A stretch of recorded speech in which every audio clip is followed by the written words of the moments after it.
也是中间方向的飞球落地形成安打。这个时候潘志邦绕过了三垒抢攻，本垒这边攻防战来不及回来。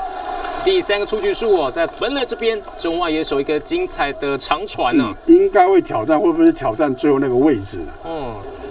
再来看一下中外野手，这个安打出现是没有问题哦。哇，中外野手的回传也很快。对，一个弹跳进手套，但是要靠他，王伟翔的手势有一点，就是说他最后那个位置会不会有点把这种本垒板 block 住？阻挡。回到中职，所以对于这样子锋垒阻挡的一个，看一下，出局一定是没有问题的，最主要还是要看裁判决定他的位置有没有挡住。有结果喽，来看看最后，哇，维持原判啊，还是out。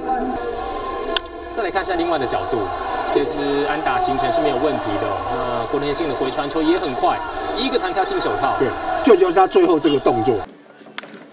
右边方向打穿了牛队的防线，现在二垒跑者绕过三垒之后要抢本垒，火哥张建民的回传球，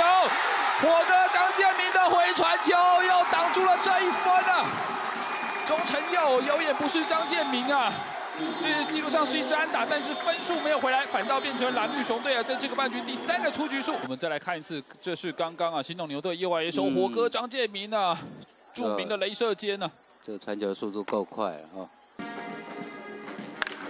右边方向，这个球穿越了新农牛队的防线，二垒上的跑者带跑了詹志尧，现在要挑战一下火哥的雷射肩，挑战结果 out。